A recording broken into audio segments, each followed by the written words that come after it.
हाँ चलो अब फिर से देखो, इधर जो मैं लिखा हूं वो हिंदी भाषा का 1 2 3 है, गिनती संख्या पद्धति का, ठीक है।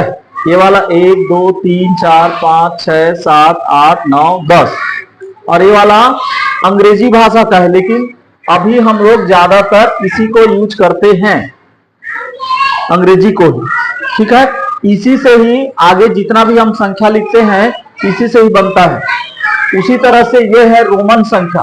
रोमन संख्या का ये 1 है, ये 2, 1 में क्या है, 1 लकीर या आई जैसे, 2 में 2 लकीर या 2 आई, 3 में 3 लकीर या 3 आई, ये 4 में आई और ये भी जैसा रहता है, ये 4 है, ये एक सिंगल भी टाइप से रहेगा तो 5 है, ये 6 है, ये वाला 7, 5 और 2 7, ये भी 5 और 3 8, और ये 9।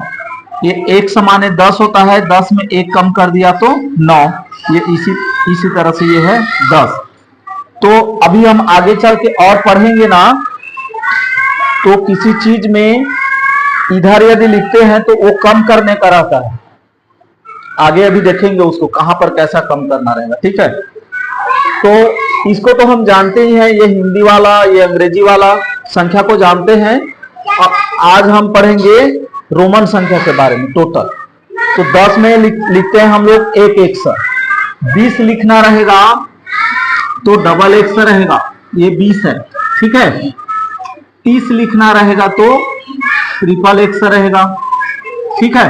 अब 30 के बाद में यदि 31 लिखना है तो कैसे लिखेंगे, ट्रिपल 1 से और ये 1 31, इस तरह से एक क्रम से जाएगा। और ये 39 में जैसे ही गया तो ये हो जाएगा ट्रिपल 1 से और ये IX, ये है 39। अब 40 लिखना है ना, तो 40 के लिए हमें 4 बार 1 से नहीं करना है। रोमन संख्या में 4 बार किसी को नहीं लिखना है, सिर्फ 3 बार लिखा जाता है, ठीक है। तो 40 लिखना है, उसके लिए क्या करेंगे, हम लिखेंगे 50। अब 50 में 10 कम करेंगे तो हो जाएगा 40। तो 50 के लिए संकेत होता है L, तो XL है वो है 40, XL मतलब 40, ठीक है। अब तो जो ज्यादातर 1000 तक जो हमें प्रयोग करना है उसको मैं पहले लिख देता हूं, ठीक है। 50 के लिए संकेत है L, 100 के लिए संकेत है C, और 500 के लिए संकेत है D, और 1000 के लिए संकेत है N। इसी के सहायता से हम पूरे संख्या को कैसे लिखेंगे उसको हम सीखेंगे, ठीक है। इस संकेत को तुम्हें याद करना पड़ेगा, पहले इसको याद कर लेना। 50 के लिए L, 100 के लिए C, 500 के लिए D और 1000 के लिए N, ठीक है। अब आगे कंटिन्यू करते हैं। 41 लिखना रहेगा तो कैसे लिखेंगे, XL I, बहुत बढ़िया, 41 है।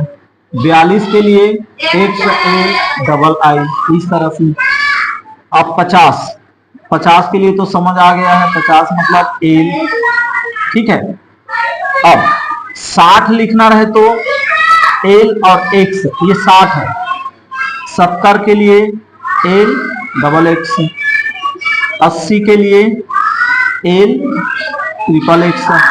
अब 90 के लिए हमें L और 4 X नहीं करेंगे, ठीक है। उसके लिए क्या करेंगे, हम जाएंगे 100 में, 100 माने C, तो 100 में ये 100 है, 100 में कितना कम करेंगे, 10, ये 10 कम कर दिए तो ये हो गया 180 मतलब 90, ठीक है।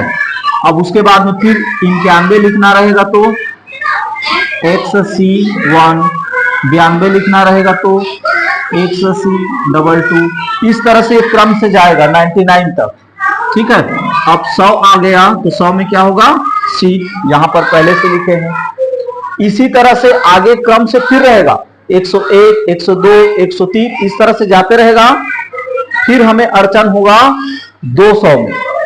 200 के लिए क्या होगा, देखो 200 के लिए होगा डबल सी होगा, ठीक है। इसी तरह से 300 ट्रिपल सी।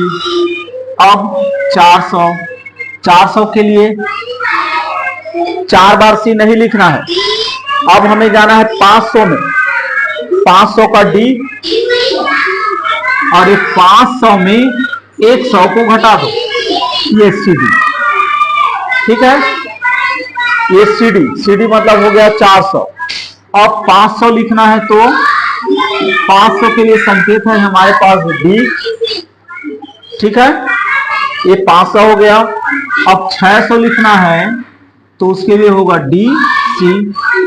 700 के लिए डी डबल सी। 800 के लिए डी ट्रिपल सी, ठीक है।